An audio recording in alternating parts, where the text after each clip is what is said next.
With everything you have on your plate, earning your degree online seems impossible. But at Grand Canyon University, we specialize in helping you fit a master's degree in education into your busy day. Your graduation team, led by your own GCU counselor, provides you with the personal support you need to succeed. Achieve your goals with a plan and team behind you. Find your purpose at Grand Canyon University. Visit gcu.edu.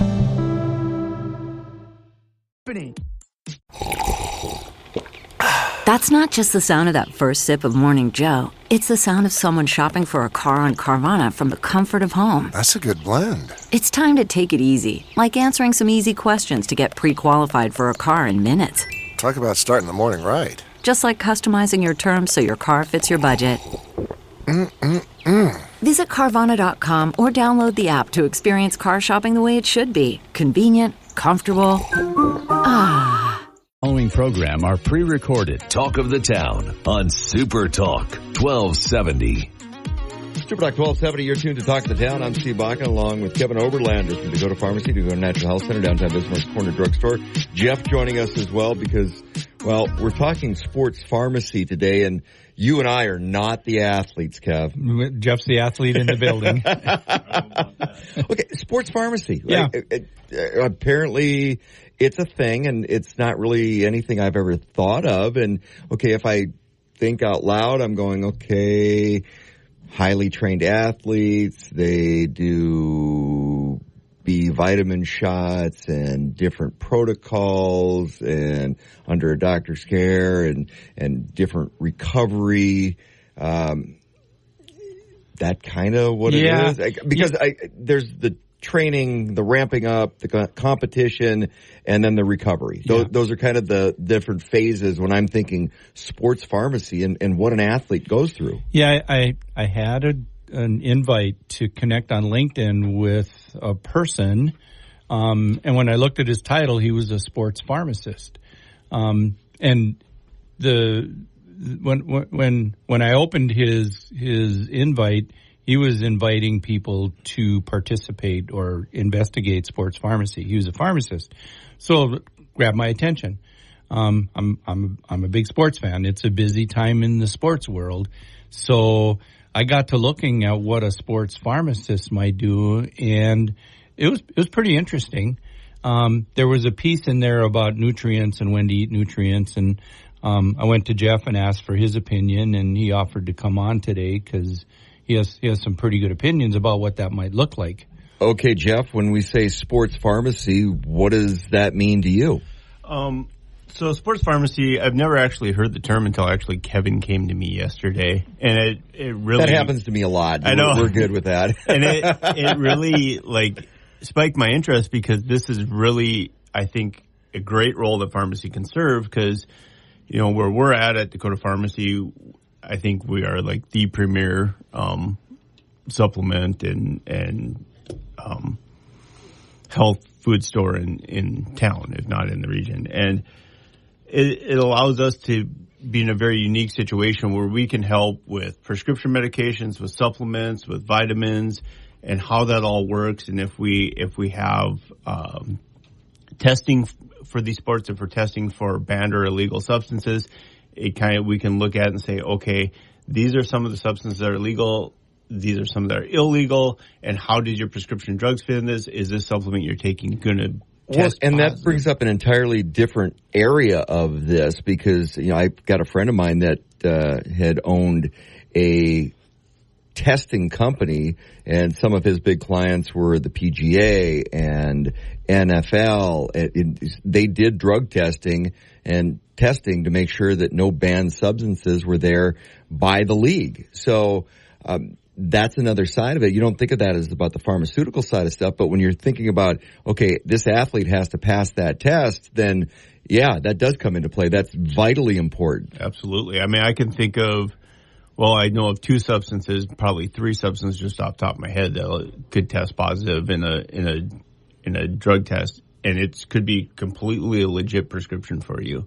Or there's even OTC, over-the-counter medications. So it's like, I got a cold, so I take some cold medicine, and that might trigger not passing a test if you're an athlete. And it's completely innocent. It's not in regards to cheating. It's not in. So I think that's where we serve a really unique role in that. I think, making sure that people are getting the right supplements and kind of sorting through supplements for people.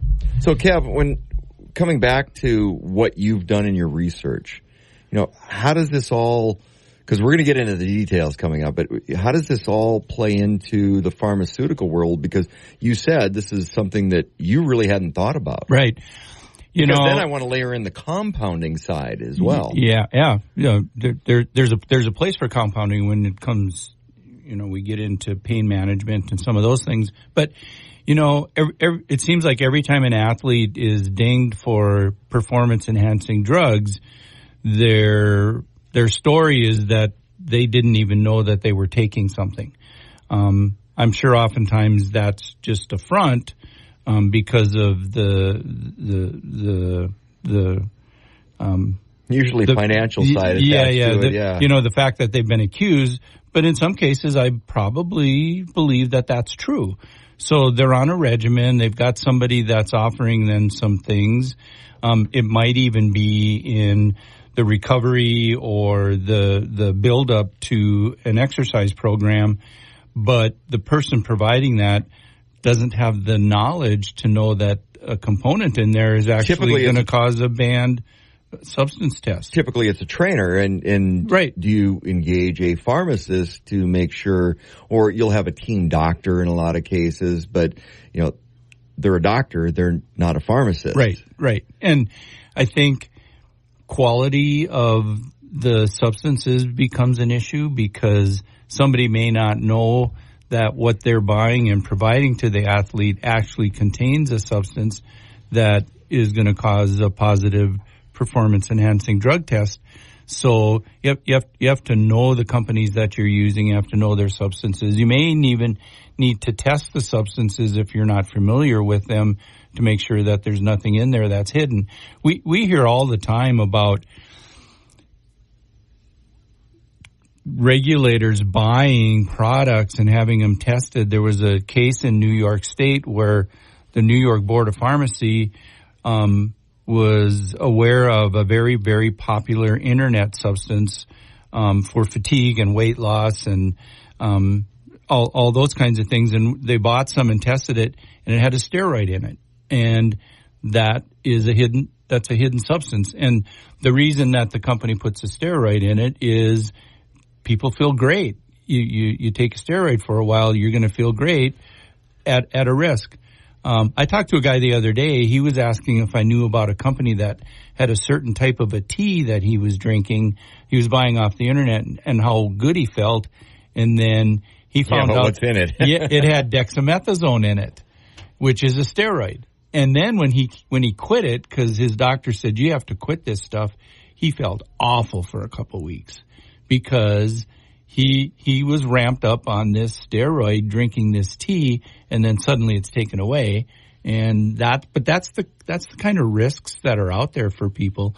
And when you're a professional athlete, or even a high school kid who's really trying to improve his abilities, they could take some hidden substance that they're really not aware of. You bring up a great point though too, with taking it away and then felt like crap. It's especially with steroids, you got to ease into them and ease out of them. And that, dosing is a big part. We're going to get into the details when we come back. We're talking about sports pharmacy with Kevin Oberlander and Jeff over at Dakota Pharmacy, Dakota Natural Health Center, downtown Bismarck's Corner Drugstore. This is Talk of the Town on Super Talk 1270. Super Talk 1270. Talk of the Town on Super Talk 1270. Super Talk 1270, your Super Talk of the Town. I'm Steve Bachman, along with Kevin Oberlander, Dakota Pharmacy, Dakota Natural Health Center, downtown Bismarck's Corner Drugstore, along with Jeff. He is the athlete in the store, in the room at the moment, because it certainly isn't Kevin and I. Kev, I want to come back to sports pharmacy and the role that you see that playing, because this was something new to you when somebody reached out. And we talk all the time about different areas where pharmacists are that triad of care. Well, it's now it's triathlete of care. Yeah. But it's something I hadn't thought about either. The pharmaceutical side, a pharmacist being part of that triad for an athlete. Yeah, There's more than a triad for an athlete, because now you've got the trainers and the doctors and the team doctors and your personal doctors and nutritionists and pharmacists. Yeah. This popped up, and it was something I had not heard of, and it piqued my interest, so I started looking into it. We've had a lot of conversations lately on the demise of pharmacies in the country and how PBMs are abusing us and driving pharmacies out of business. So we can't give up as a profession. There's a lot of different opportunities, I think, for graduates of pharmacy school. But we need to create some arenas that we can use our skills. And this is really a unique arena.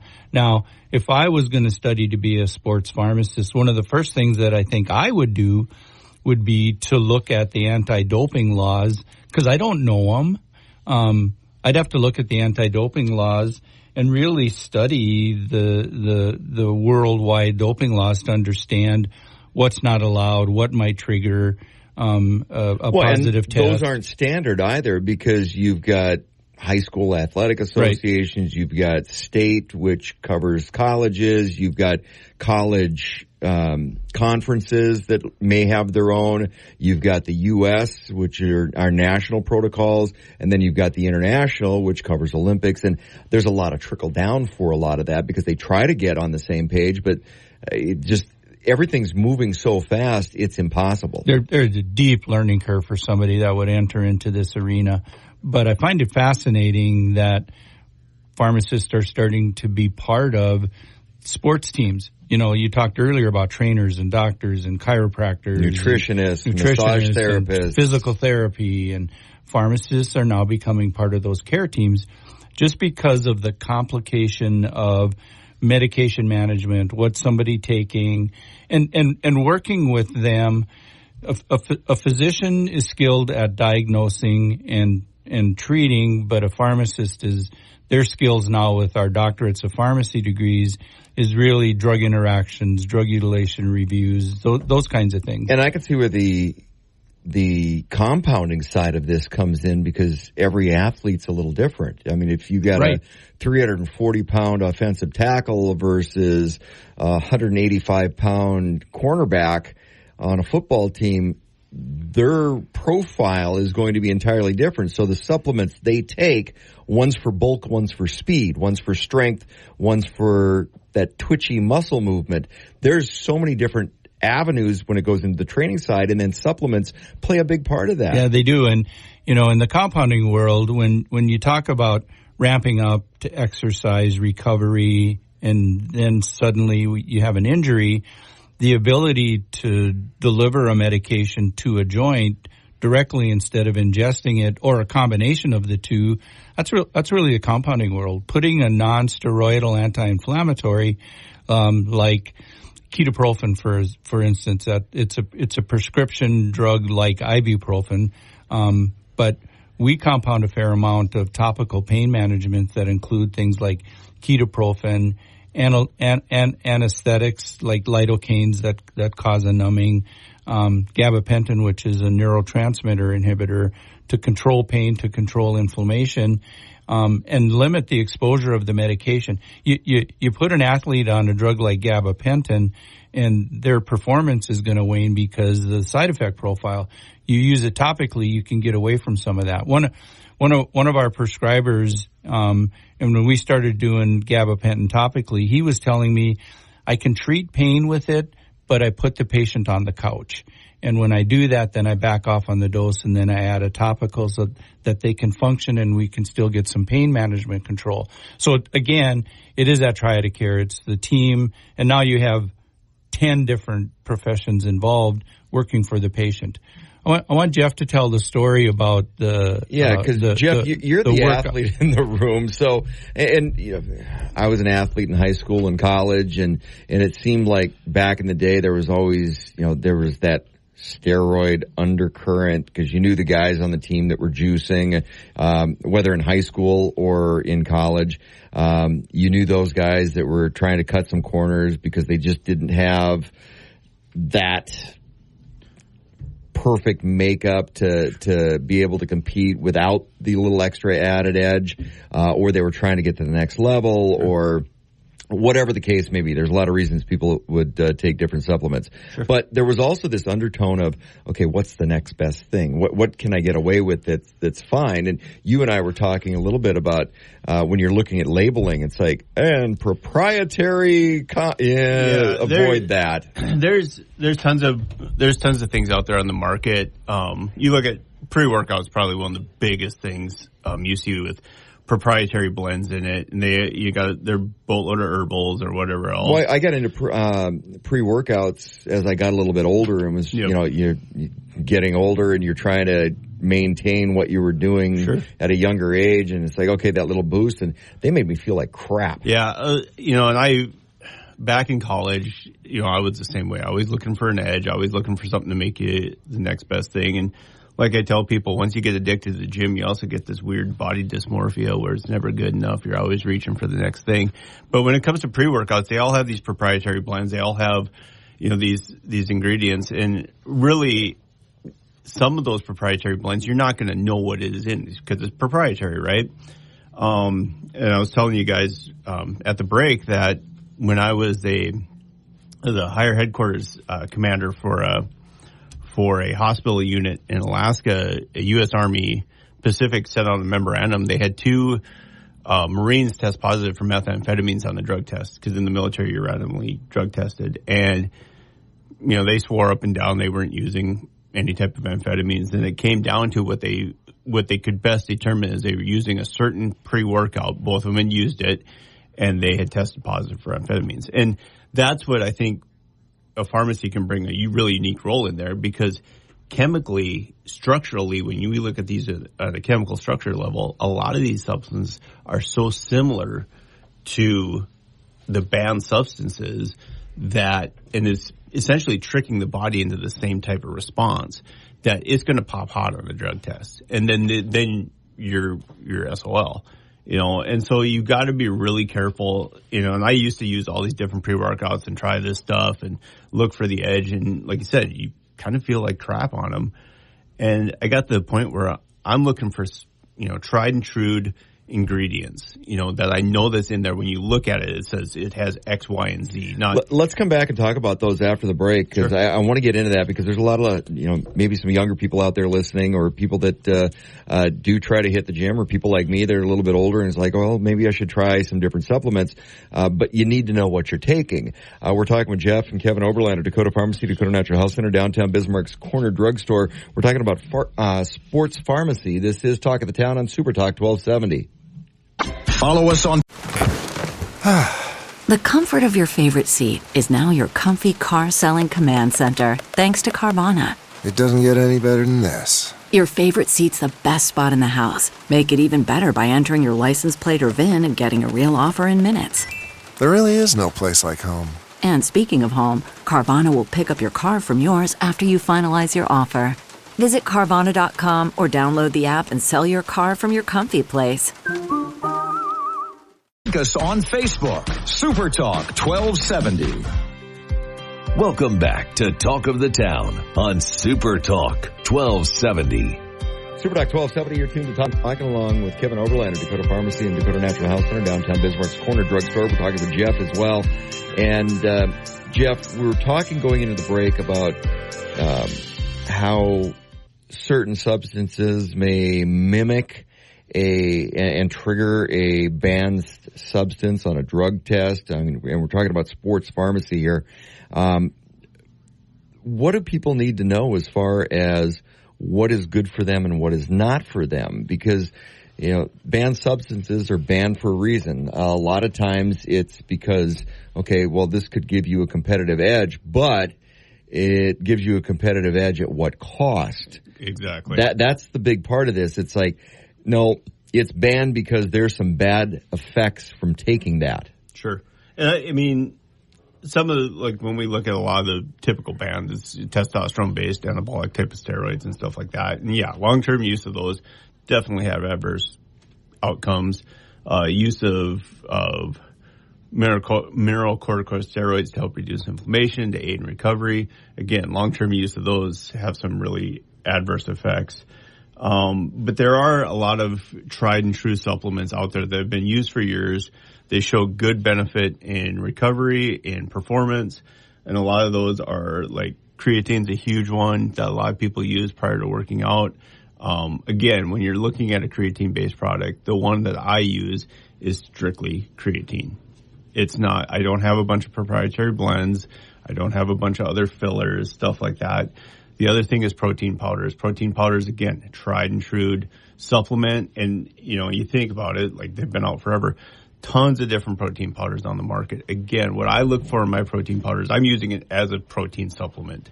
Buying the cheapest one off the shelf at the big box store, probably not the best idea. Probably the worst thing you could do. And a couple of different reasons why is there's tons of fillers. And the easy way to look at fillers is the way I do it is I look at in every scoop of protein powder that I'm using, let's say there's 25 grams of protein. Because a lot of people just look at, that one's got 25, that's got 30, so I'm going with that one. Yep. And so the problem is what you're seeing is in a 25-gram scoop, I like to keep my overall scoop volume around 30 to 31 grams. So I'm looking at about 6 grams of filler to 7 grams of filler in a scoop of a 25 grams. Reason being is because a lot of those fillers are just for taste, for, sugar and some bad things not that you so don't much necessarily eat. But some of your cheaper ones will have 25 grams of protein in a 50-gram scoop. So now you're talking tons more flour, tons more sugar, and it's the other thing we see sometimes with your cheaper protein powders is called nitrogen spiking. Read the label because a lot of people just go, that one's got higher. Yep. But is it 2 scoops versus 1 scoop? Yep, and that's another thing. But nitrogen spiking is really common in the protein powder industry where a company will put, and again, if you see something that says proprietary blend, so the way they test for the protein content in a protein powder is they test a byproduct of protein called nitrogen. And so that's kind of how they determine how many grams of protein are in protein powder. But the cheaper companies will put products in there that, when broken down, produce nitrogen also. Not necessarily protein, but so that nitrogen content is higher so they can report that. Okay, protein. Nitrogen is good on my lawn. Yep. But what does it do in your body? Nitrogen's kind of a normal byproduct. Kind of inert, isn't it? It's a normal byproduct of metabolism and stuff like that. Not so much of an issue when I'm talking like taking protein powder. I think it's just to make sure that you're not getting that when you're buying a protein powder that says 25 grams, it's truly 25 grams of protein, not 10 to 15 grams of protein that a bunch of byproducts that make it test higher for protein, if that makes sense. It does. And a lot of you, if your protein powder is cheap, unfortunately, you're probably not getting... You're not getting what you're wanting to get out of it, too. Yep. So when you're... Okay, Kev, coming back to the compounding world, because now we're talking about the over-the-counter stuff. With sports pharmacy, a lot of what goes into an athlete, and we're talking mostly about professional athletes or higher-level athletes, how much of it comes back to you need the baseline, you need to get that blueprint of the individual so that something can be matched to what their needs are. So, say a professional football player, like I brought up the point of there's a difference between a lineman and there's a difference between a cornerback and what that needs look like. Right. So you need that baseline, you need that profile, and then you fill in the blanks from there, don't you? Yeah, pretty much.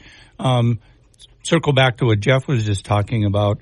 When you look at some of the inert ingredients, there are some things that can be included in a drink like that, like branch chain amino acids. Those are building blocks, antioxidants. There are things that can be added that are beneficial as well. It's these hidden things that are a problem. But when you're individualizing somebody's program or you're part of that, everybody's different, and one size doesn't really fit all. And I think sometimes especially maybe in say a high school team, there's fads. Somebody's doing something, and then there's the peer pressure that everybody does it because it's good for the masses. Hey, Timmy came back after summer and he's all ripped up for football season. What'd he do? Yeah, so you have to really look at the individual and not only. Plus, the difference in high school though too is, you're talking about kids going through a growing stage. So there's another entire layer that gets thrown onto those for high school athletes. Right. But overall, you have to look at the overall profile of every individual, including things that, sometimes it can be as simple as being properly hydrated and, using the right electrolytes along with your hydration to replace the electrolytes that's used in the activities that we you're talk about engaged proper in. hydration a lot. Yeah, we do. We really do. But I think there's a role for pharmacists in teams. In even disease management, sometimes athletes are diabetic, or sometimes they're suffering from an underlying condition that may exhibit itself as hypertension. So they need to be monitored, and their medication needs to be monitored. So the medication therapy management world that our doctors of pharmacy are involved with, I think they have a real role in the overall health of athletes and teams and,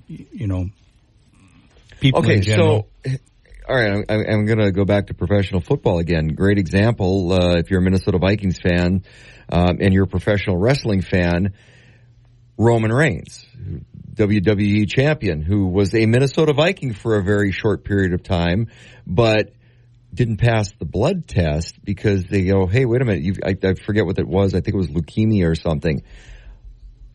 This is a while ago now, and not really that long ago, but okay, now when you're looking at this bigger team, he wouldn't have left the team. He would have stayed on the team, and they would have managed it if he was athletic enough to make the squad. That wouldn't have been the same concern today as it was back then. Right. Because now you take a look at where he's gone through his recovery from that, and, call it what you will, professional wrestling, there's still some pretty darn good athletes there. Yeah. But that would be an example of what that team approach, and now sports pharmacy plays a role into keeping an athlete that may have an underlying disease or another ailment on the field. And it's not only these athletes during their time of performance. I think it's important that they're supported, and pharmacy can be a part of that in their life after sports. Yeah. You come back to the NFL again. Linemen are huge, and they're huge by design.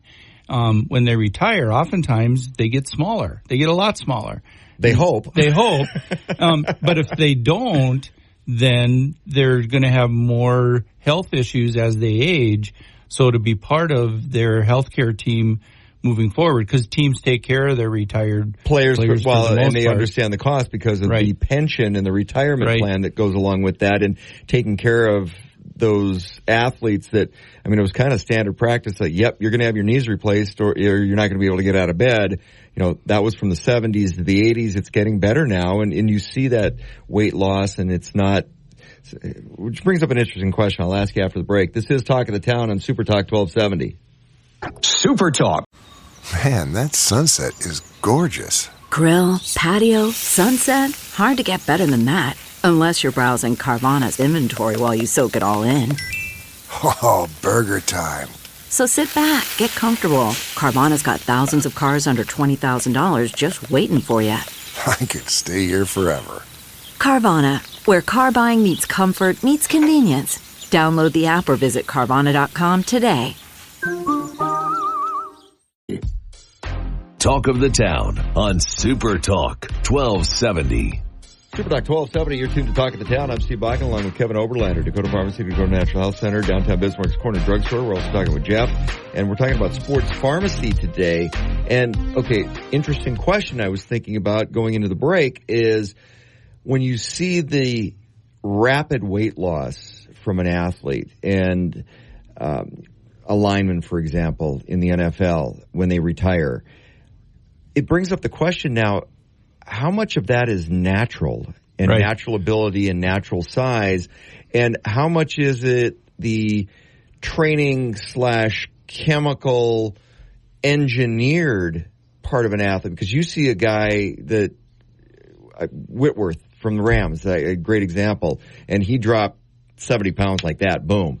Well, because he wasn't doing the same protocols. It wasn't because he went on this crash diet. It was because he stopped doing what he did that allowed him to be that massive human being and so good at what he did. Yeah. And on the opposite side of that is sometimes these athletes don't normalize.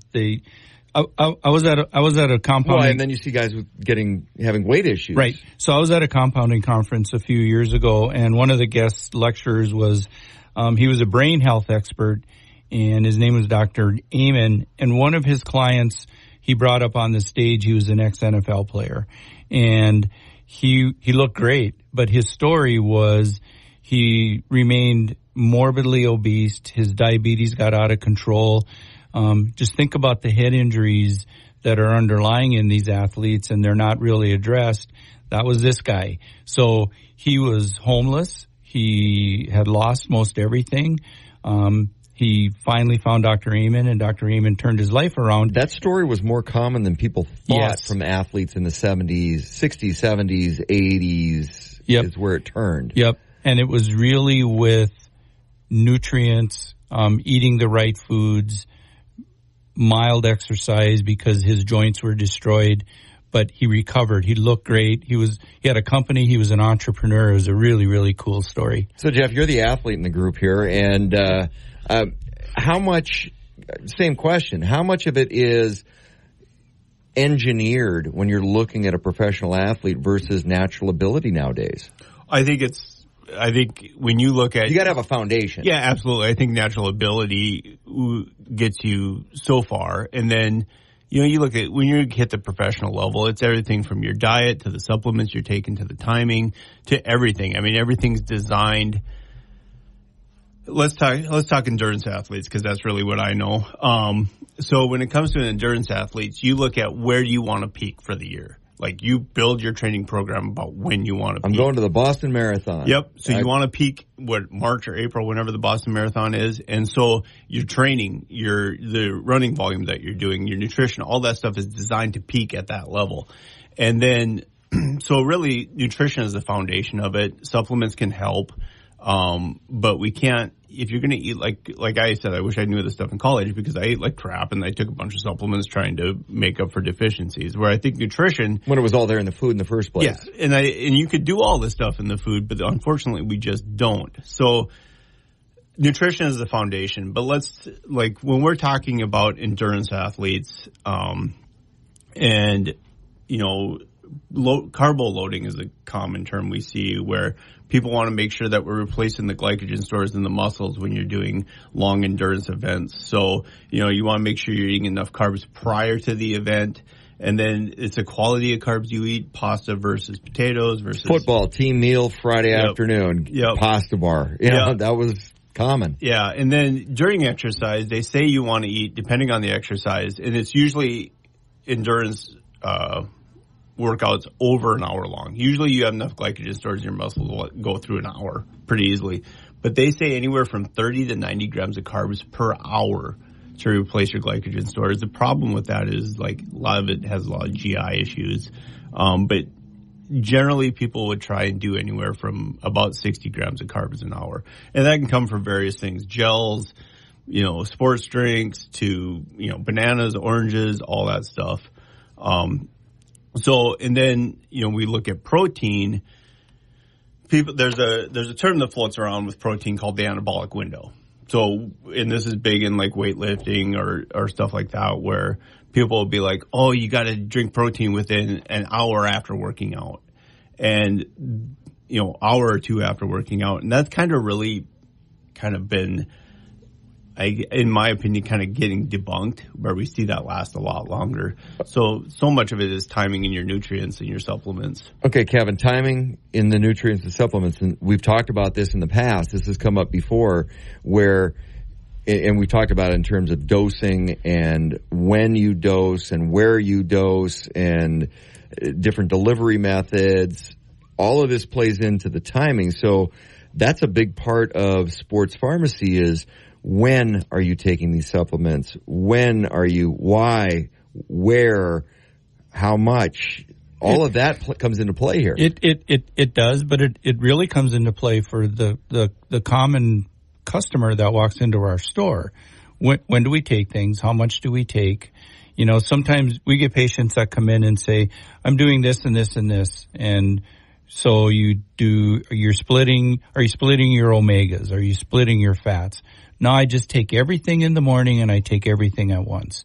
Well, that's really not the way to do it. Take it with a meal. Do you not take it with a meal? Right. So I and our staff are really well schooled in helping people put together, because we'll sit down with them and say, you need to split this. This is better at night. This is, vitamins get their name from vitality. So vitamins typically in the morning, minerals typically at night, because the body rests and they use minerals to recover, things like magnesium to help your muscles relax, to rest.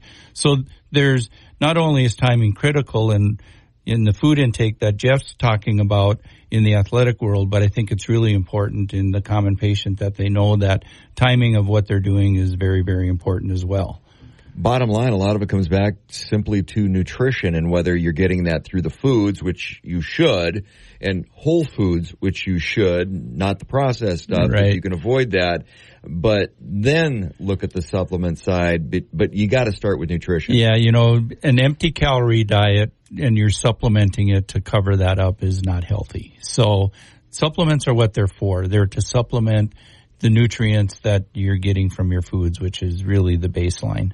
Fascinating stuff. Something I didn't even think about, didn't know about. I'm glad you stumbled across it. Yeah. Jeff, thanks for coming in. Kevin Oberlander, Dakota Pharmacy, Dakota Natural Health Center, downtown Bismarck's Corner Drugstore. If people have questions, stop by. 705 East Main. Go to our website.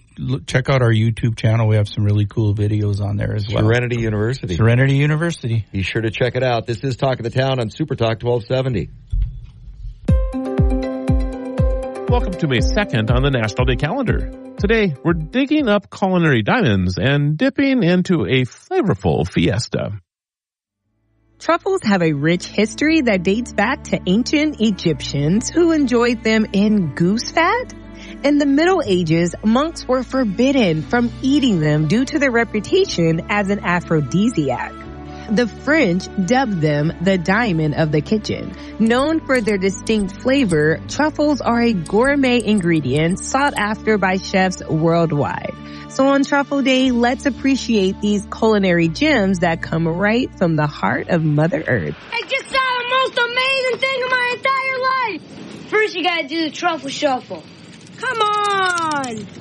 Do it!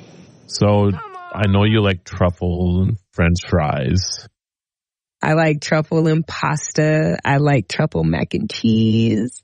I like truffle chocolate. And you don't need a lot of them to enjoy them, right? I mean, it's just like a little dusting of them because they're very expensive, right? And they're very potent. So you only need a little bit. A little bit goes a long way. Gotcha. From the Grounds Gourmet Gems, we head to a spicy celebration. Welcome to National Salsa Month. Not the dance, though that's a fiesta too, but the tangy, versatile condiment that's a staple in Mexican cuisine. Originating from the Aztecs, Mayans, and Incas, salsa has evolved with countless variations, from the fiery salsa roja to the refreshing pico de gallo. So break out the tortilla chips and let's dip into history with every delicious scoop. They have salsa on the table. What do you need salsa for? Salsa is now the #1 condiment in America. Do you know why?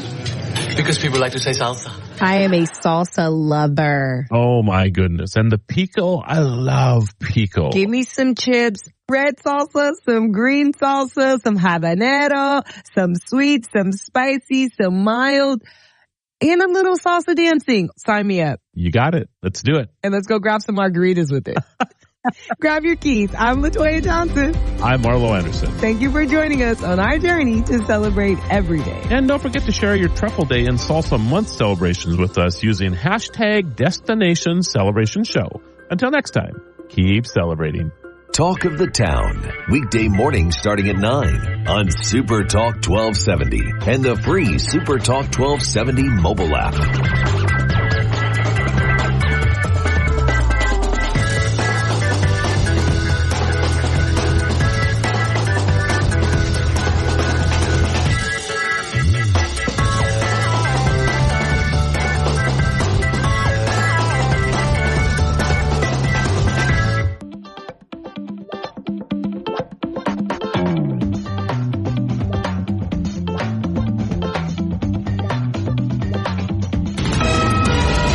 KLXX Mandan Bismarck, a Town Square media station, broadcasting from the View Community Credit Union studio. Talk of the Town. That's not just the sound of that first sip of Morning Joe. It's the sound of someone shopping for a car on Carvana from the comfort of home. That's a good blend. It's time to take it easy, like answering some easy questions to get pre-qualified for a car in minutes. Talk about starting the morning right. Just like customizing your terms so your car fits your budget. Visit Carvana.com or download the app to experience car shopping the way it should be. Convenient, comfortable. Ah.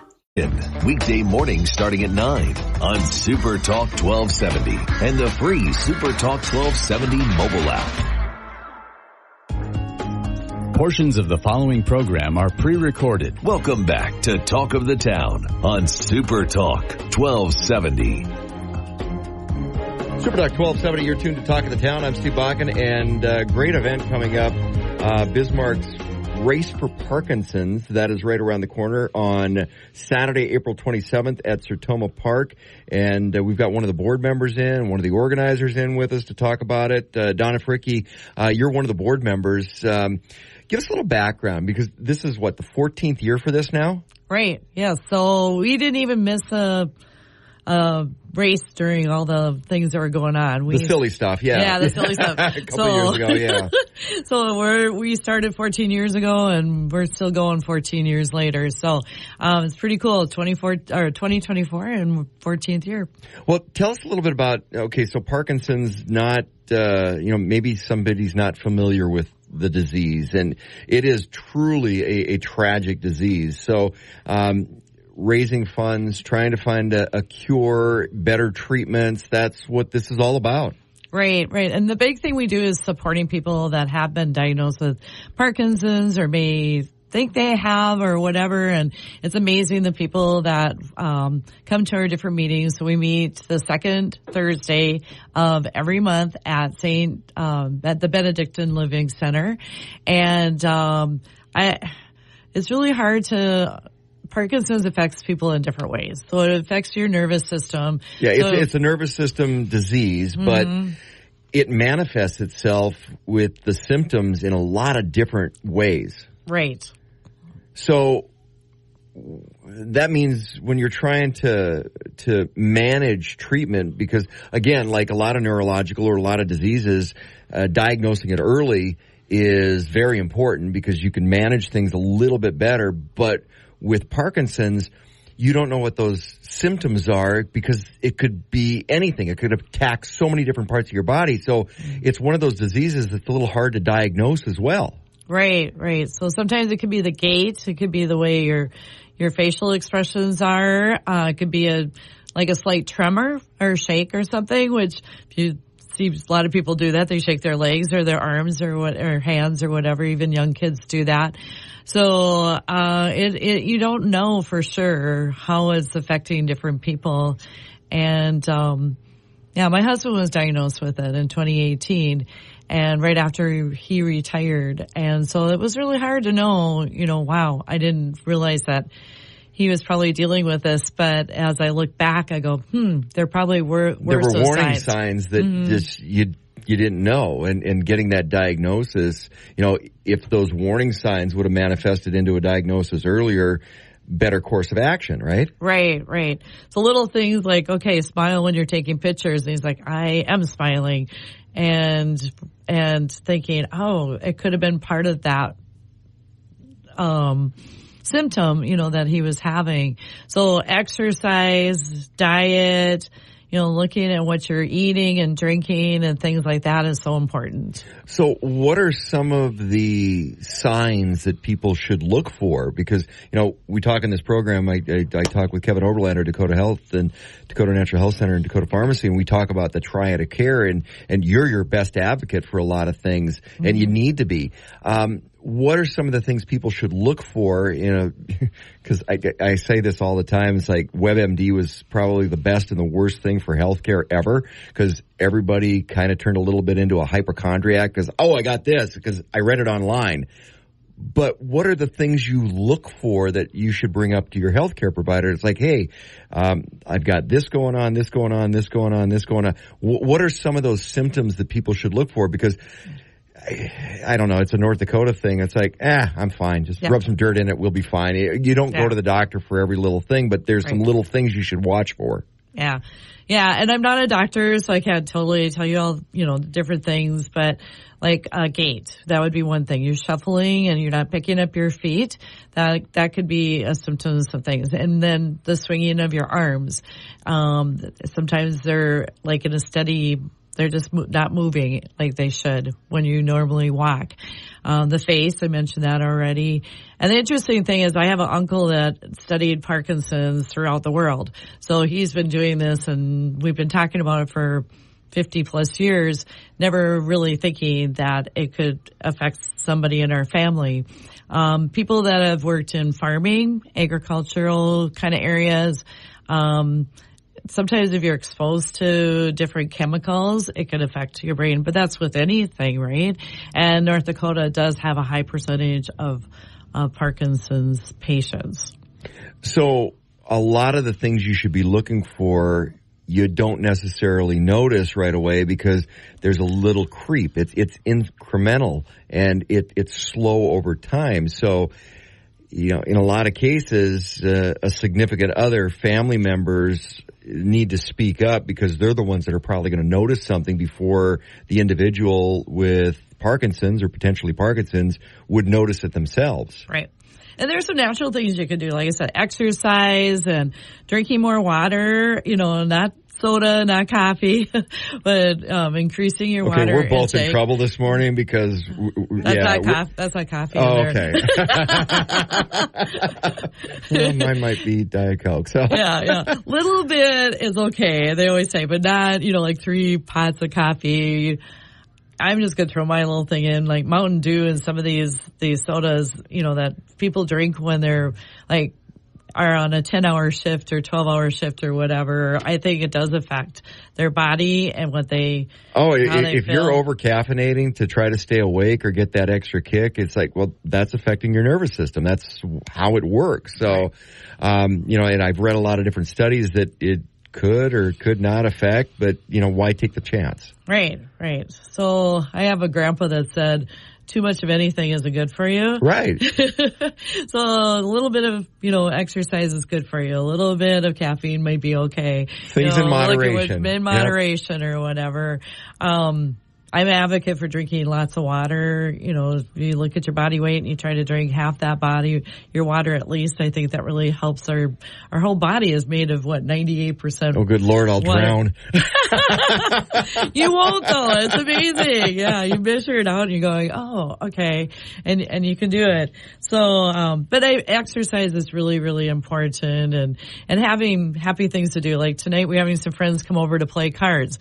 That makes you happy and laugh and all that. And it makes your brain work. It is. Anything that makes your brain work, especially with neurological disorders, that's vitally important. So dancing is another thing. I was just reading about it last night, actually, in Reader's Digest.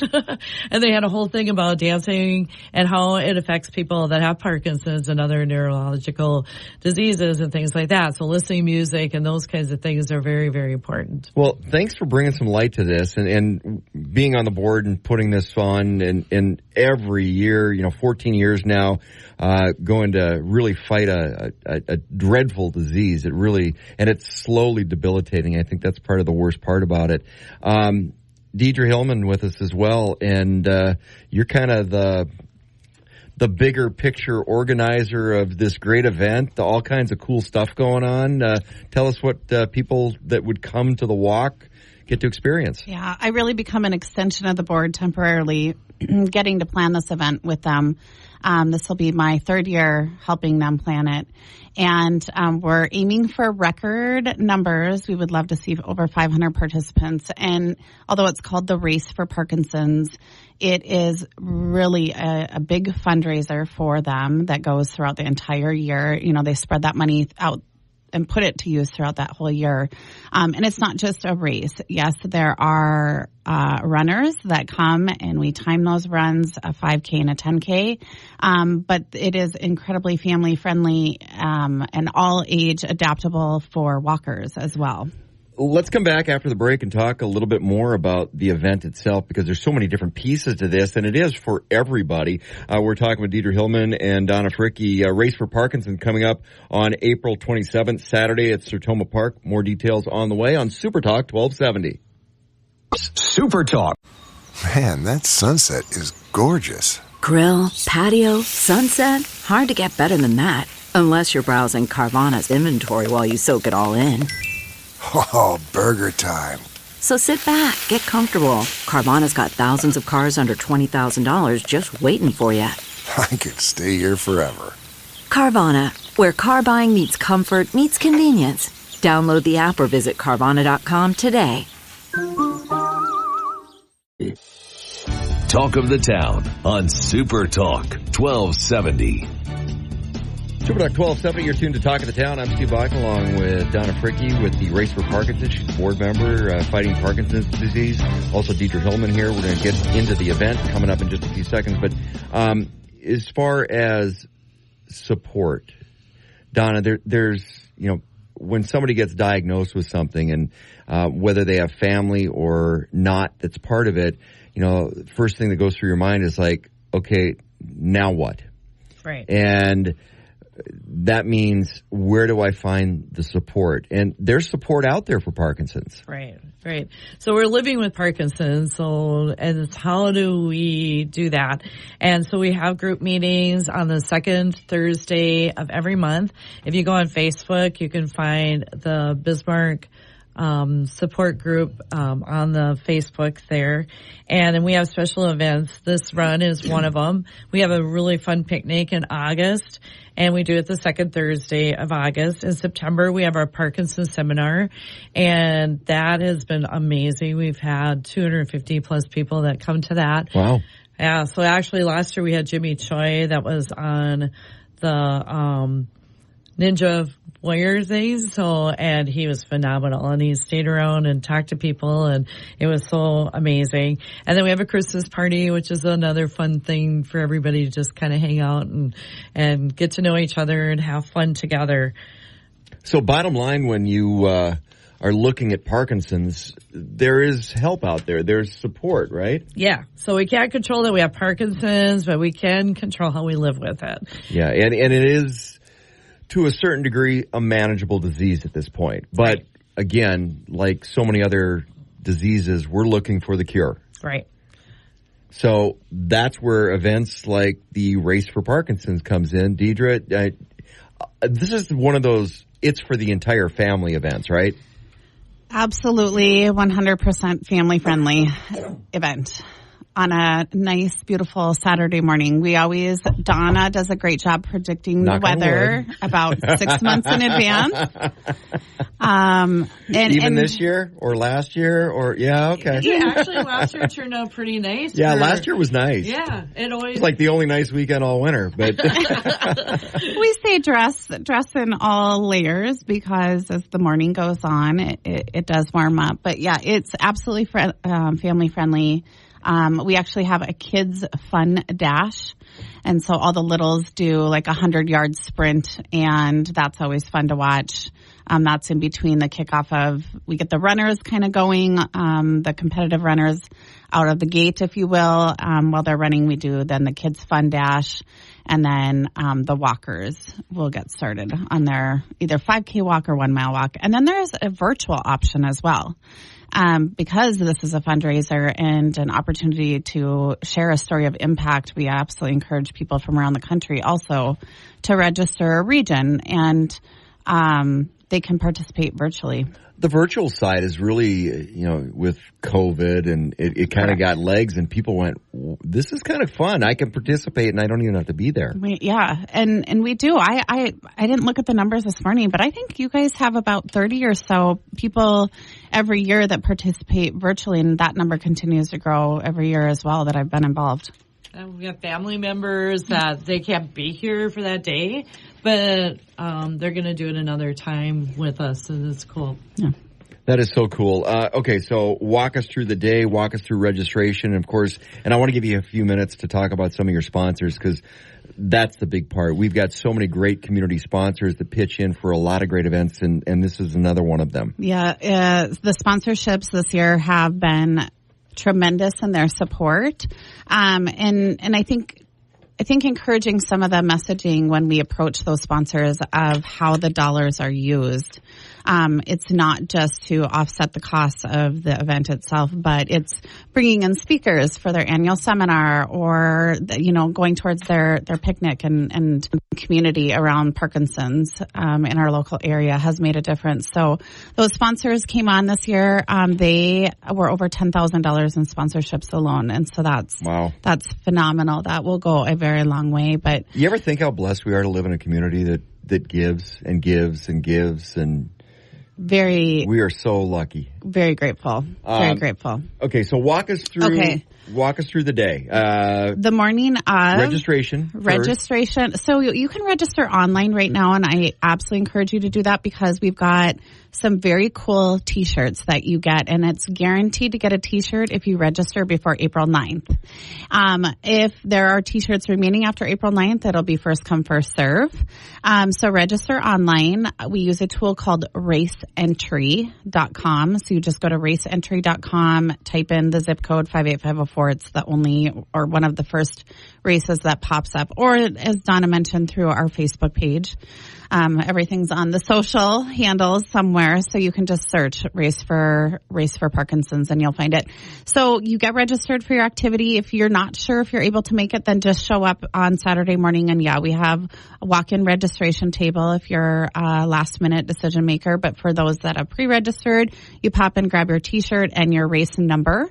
If you're doing a competitive run, we have goodies there, coffee that morning.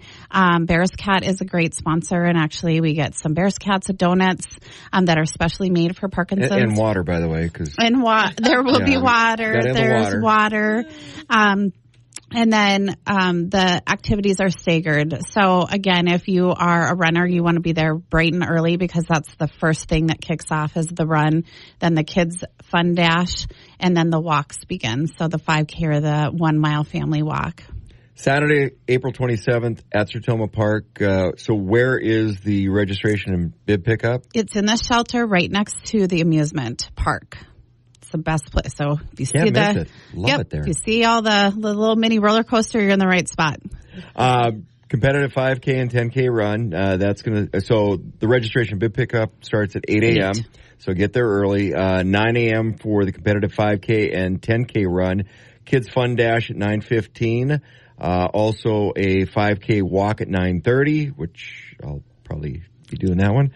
Wendy will probably do the 5K. And then the family fun 1 mile walk and pet friendly. Pet friendly. We make sure if you do bring your dogs, they are leashed, and I would say a short leash. We don't want anybody with Parkinson's to be have to work around that. So we caution a little bit about that. You know your animals. But yes, we do have fur babies that show up too. And then there is a discount for early registration. The only thing is the day of. So if you're walking the morning of, it's $5 more.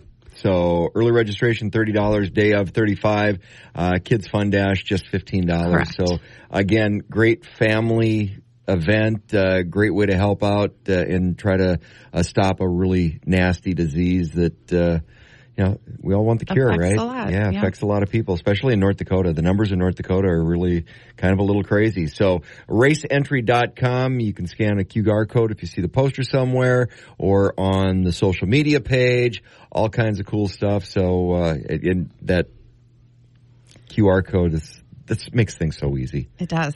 Well, thanks for coming in today. Thanks for having us. Great event coming up April 27th at Sertoma Park, Saturday, April 27th. Get signed up and help fight Parkinson's disease. This is Talk of the Town on Super Talk 1270. Grand Canyon University's RN to BSN online degree program makes earning your bachelor's in nursing possible. Balance online coursework with local in-person clinicals to position yourself for potential leadership opportunities in the time you have from wherever you are, leaving room for what matters. Achieve your goals with your personalized plan and team behind you. Find your purpose at Grand Canyon University.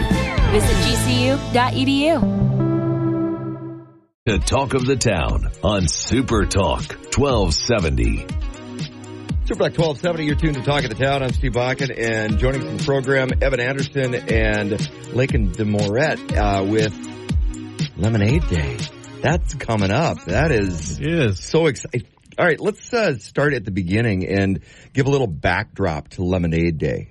You know, how did it start, and how did it start in the Bismarck Mandan area? Boy, that's a good question.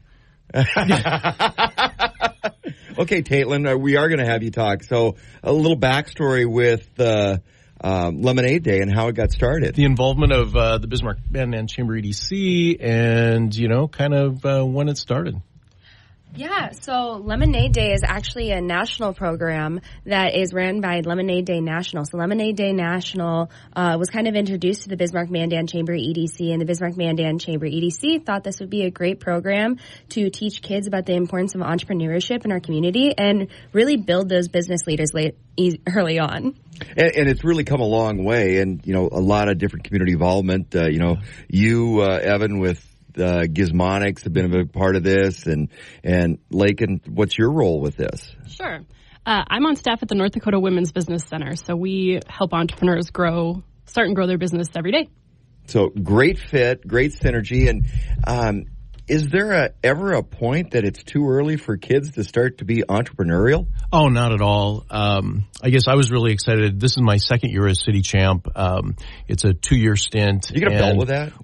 Sadly, no. Okay. Taylor, we're going to have to talk about Taylor, that. Work on that belt. I want that. WWE belt. That would be cool. But when I was asked last year, I was so excited to do this because that was my first business. The first of very many in my life was a lemonade stand. And I don't think it's too early. I think these lessons follow you for the rest of your life, and I clearly remember those days at a time where I don't remember a lot from back then, but I clearly remember those lessons and those experiences. See, now if it was Potato Day, I'd be in, because that was my first job. So we had this 5-story senior living center across kitty corner from our house growing up, and my grandparents, I was 5 years old, my grandparents would take me out to the potato fields after harvest, because he knew a bunch of the farmers.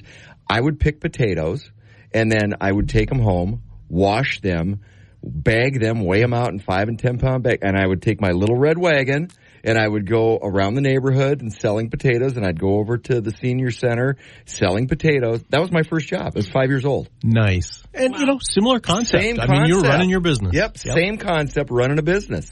And that's what it's about. So the Lemonade Day, it's kind of nomenclature for a bigger picture. It is, very much. Just a proxy for a much bigger picture. Well, walk us through the process. So as city champ, what is your role? Lakin, I'll let you chime in here in a minute, but I think we're in a way cheerleaders and mentors a little bit, and we're here to tell the world and get more people involved. I think it's a program that all kids and parents should really look at hard. The thing that really impressed me last year that I didn't anticipate was the amount of good materials these kids get to start their business. Mm-hmm. There's a tremendous amount of resources that are provided to them that really kind of help them, and their parents and their mentors really help them get a head start. And I think it's just such a great program in that sense, just in terms of the materials that they get. And it's grown in the last huge. Several years. I think last year they had over 800 participants. Is that true? Yeah, 800. So that's incredible. All right. So, how does this synergy work with what you do in your everyday role? Yeah, you already talked about it, Steve. Entrepreneurship knows no age. And I really don't think you can start too early when it comes to some of the fundamental skills that these young entrepreneurs get through Lemonade Day. So the financial management, communication skills, product development, marketing, all of those things they can take on through the rest of their life, not only in entrepreneurship or business ownership, but, in various aspects. So I really think that Lemonade Day is something that everybody should take a look at if they've got kiddos at home. And you get the struggles. You get that real life, experience of, wow, this is hard. This is a challenge. This is, so you getting that experience, facing some of those challenges, I think is really important too. So Evan, as city champion, what's your role in this? Well, what we're doing right here. Cheerleading support. Yeah, and, I really try to do a lot of the sharing of the social media posts. I talk to a lot of people. I'm involved, as is Lakin, with 1 Million Cups, so we bring the program on there. In fact, we usually bring our winner to come and speak to our audience, which is just another growth experience for these kids. Well, you'll have to bring your winner by here, too. Oh, that's a great idea. Love to. Yeah, that'd be awesome. So talk about the support level, because, for a lot of kids, this is a starting point or a jump-off point into entrepreneurship. Where's the support? What's the next level or the next layer? Because the Bismarck Mandan Chamber, EDC, is always working to help foster that entrepreneurial spirit and grow business within the community. So this is just one step or a jump-off point for a lot of these kids. How do they get involved with, like your program, Lakin? What are some of the other programs out there that, okay, the child had a great experience with Lemonade Day. What's next? Sure. Because you don't just wait till next year's Lemonade Day. Sure. I think you could, but you could. Depending on the age of the child, there are various programs that are appropriate. So if you think about 4-H or FFA, if they're in high school age, FBLA, the age of the child really is the, I think, differentiator there. Kind of dictates which program you fall into. Yeah, and I'm sure there's some that I'm missing, but it really just depends on where their interests lie and their availability too. And you also have to consider their parents, right? Because it's not easy being a business owner, and it's more than a full-time job. So when you're a kiddo, when you're a young entrepreneur, you have to take into account your parents' time as well. Well, and usually mom's the one making the lemonade, so there's a little too often. But that might be to everybody's benefit, actually. So. I think to your question there too, I've seen, at least with some students, that it sets that entrepreneurial mindset, and so they just find the next thing, whether it's the next lemonade stand or whether it's some other business opportunity that they come up with. And, we've seen a lot of kids that get involved in things using online resources to sell a thing or to, market their product or their idea, their service, whatever. So it just kind of helps cement that mindset a little bit. I want to get into the mindset when we come back from the break. This is Talk of the Town. We're talking with Evan Anderson and Lakin Desmarais with Lemonade Day coming up right around the corner. So this is Talk of the Town on Super Talk 1270. What's the easiest choice you can make? Window instead of middle seat? Picking a vendor who sends a great gift basket? Outsourcing business tasks you hate? What about selling with Shopify?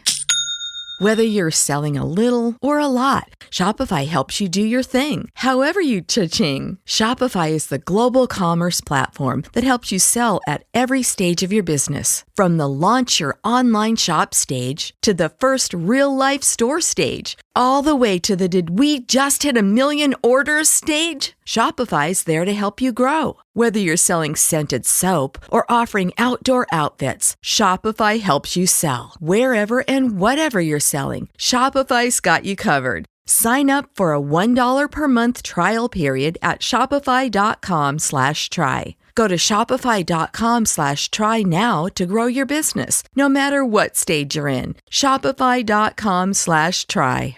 1270. Welcome back to Talk of the Town on Super Talk 1270.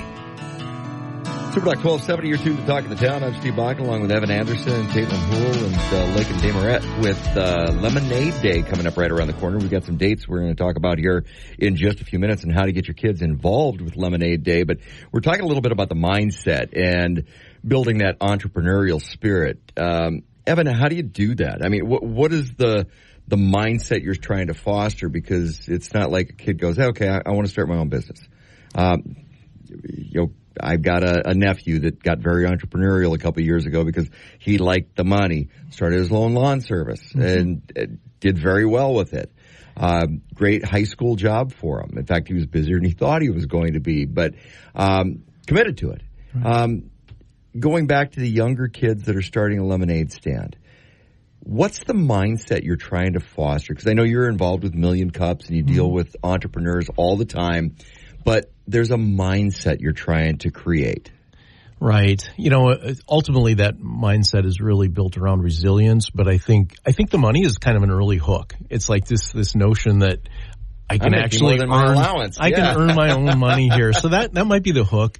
But ultimately that is such a small part of what it really is about. And I think the parents, this is where the parents and the mentors can help so much in going through these materials that they're provided and being able to hop on that journey with these kids and build that mindset, realizing that starting a business is more than just kind of that paycheck. It's like building relationships. It's thinking about your customers and taking care of your customers and realizing that your supply chain and suppliers are every bit as important to you as are your customers and needed to be treated accordingly. And I mean, these are big, powerful lessons that a lot of adults that I know haven't learned yet. Yeah, you got to be nice to mom to bring that next pitcher of lemonade out. It all matters. And so that's why this program is so great, because it's so all encompassing. These lessons certainly help an entrepreneur, but they're just good life lessons that and again, I think it's proctored in a way with the materials that are provided, and there's a lot of depth and breadth to what these kids can get involved in. And if they just want to do a lemonade stand, on the day, they can do that. But the deeper they want to go, the more they're going to learn. So it's kind of for everybody. And if the mentors, parents really want to get involved, it can be truly life-changing. Well, you talk about some of the supplies. So it's some of the materials that are provided for kids that sign up for Lemonade Day. What does that packet look like? Caitlin, you might want to chime in here. I haven't seen this year's packet yet, but I know last year it was just a substantial amount of material that really talked through the accounting pieces and the supply chain pieces. And those are important. This is like a college course in business is what it boiled down to. And when I'm thinking of what makes a good entrepreneur, curiosity, relationship building, the understanding of the financial piece and the supply chains, but it really comes back to the relationship and the curiosity is what kind of gives the kids a drive. Yeah. Because you have to have drive. So that's a big part of it. So what does the packet look like? Yeah, absolutely. So every kid that participates in Lemonade Day is given a Lemonade Day packet or kit that helps them understand what this entrepreneurial pathway is going to look like for them. And it's going to guide them through their Lemonade Day stand and teach them about entrepreneurship on the way. And they also have the assistance of their mentor, which is the parent or guardian who signed up with them that wants to help them with this path. And we don't leave the mentor alone either. The mentor also has a packet that will help guide them through being a mentor and guiding them through Lemonade Day as well, and how to teach their kid about these skills. So, because it's a skill set you want the kids to learn, building up to Lemonade Day, but then continuing on afterwards. Absolutely, yeah. It is all about teaching the kid and being able to understand this is what entrepreneurship is, and these are skills I can keep for a lifetime. Okay, so when you're looking at, because there has to be incentive, and we talked a little bit about, okay, kids can figure out that they can make a little bit of money doing something like this. But there's also some prizes and things for the kids that do well with this. So there's some incentives in some other areas. Sure, yeah. The Chamber EDC offers an Entrepreneur of the Year award to the top seller of Lemonade Day. They also offer prizes to the top 3 grossing stands. Sorry, I think I got that backwards. So the top 3 grossing stands get some prizes, and then the Entrepreneur of the Year is selected through a different process. Yeah, it's all about meeting your business goals and the way the kids went to go meet those business goals. So they set their business goals early on in the Lemonade Day process, and then we look at how they met those business goals, what they exceeded, and what the skills they gained from meeting those business goals. And that's kind of how we select our Entrepreneur of the Year. Okay, so let's get into the logistics a little bit. So you guys have a kickoff, and how do kids get signed up? How do parents get their kids signed up? And I'm almost thinking of this because I've talked to parents that have had their kids do it, and instead of going, okay, you're going to do this, it's a relationship with your kids because, again, that mentorship, and it's kind of a team effort here, right? Mm-hmm. So that's what you want to build. Yeah. It's not something you want to make your kids have to do, right? I mean, this has to be not another chore. I think you said it well. It's a partnership. And I think just in that, having this shared experience between a child and a mentor, a child and a parent, I mean, there's lessons built into that experience as well. Steve, you mentioned the kickoff day. That's May 22nd. So we're hosting kind of a packet pickup at the Dakota Zoo, again on May 22nd, and folks can sign up either online or the day of. But want to make note that the first 200 to register at the kickoff receive a free Lemonade Day T-shirt. So who doesn't love free swag? Absolutely. And it's a cool T-shirt. I've seen them. And I think also for your listeners, Steve, I think if you don't have a child or know a child that would be interested in this, Lemonade Day is July 20th, and drive around. Look, find these stands, stop, talk to the kids, ask them.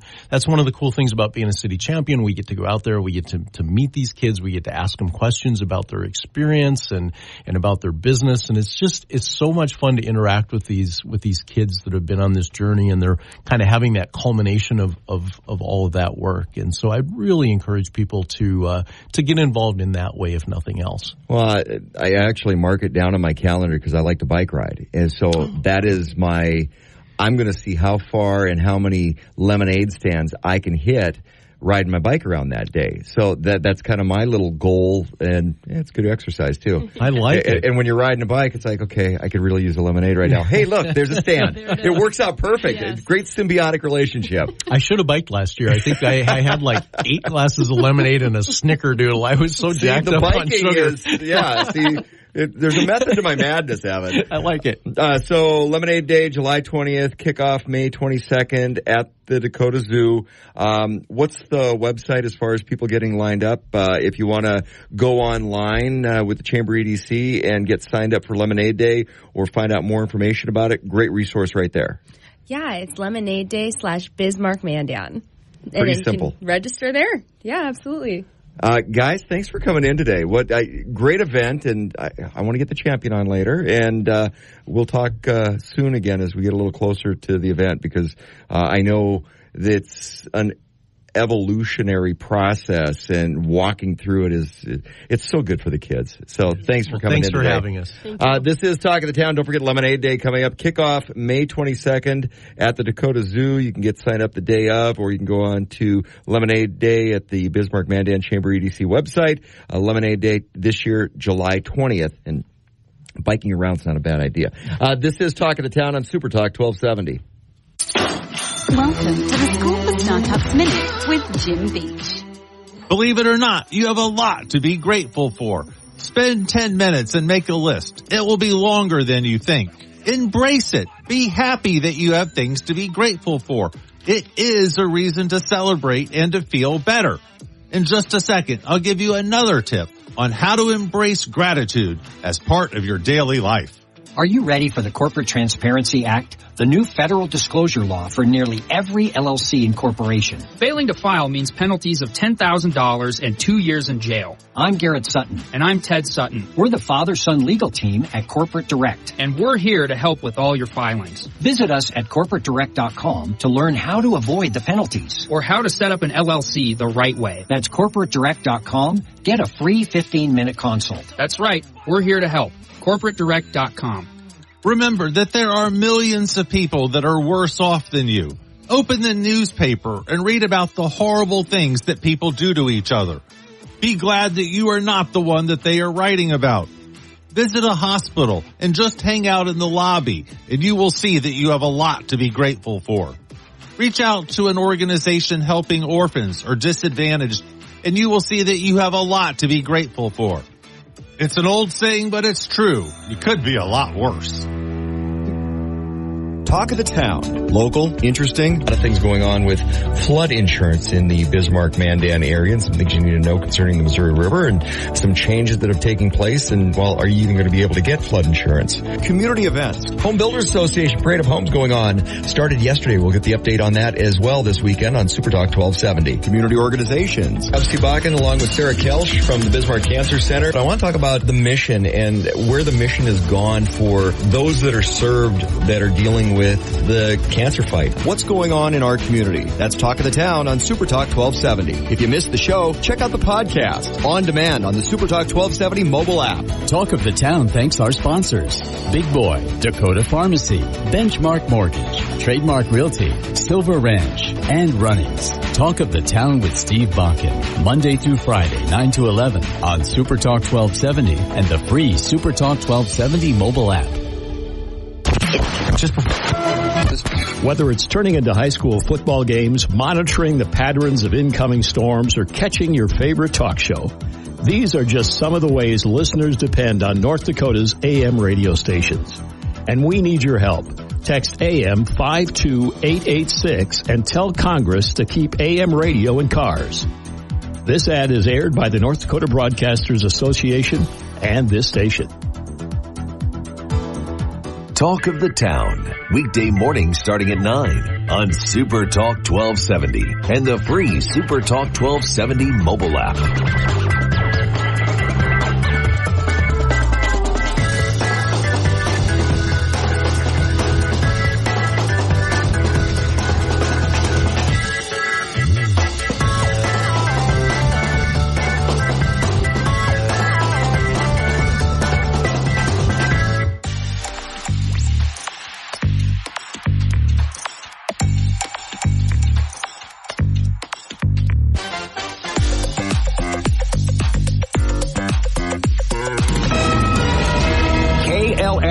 Mandan, Bismarck, a town square media station, broadcasting from the View Community Credit Union studio. That's not just the sound of that first sip of Morning Joe. It's the sound of someone shopping for a car on Carvana from the comfort of home. That's a good blend. It's time to take it easy, like answering some easy questions to get pre-qualified for a car in minutes. Talk about starting the morning right. Just like customizing your terms so your car fits your budget. Visit Carvana.com or download the app to experience car shopping the way it should be. Convenient, comfortable.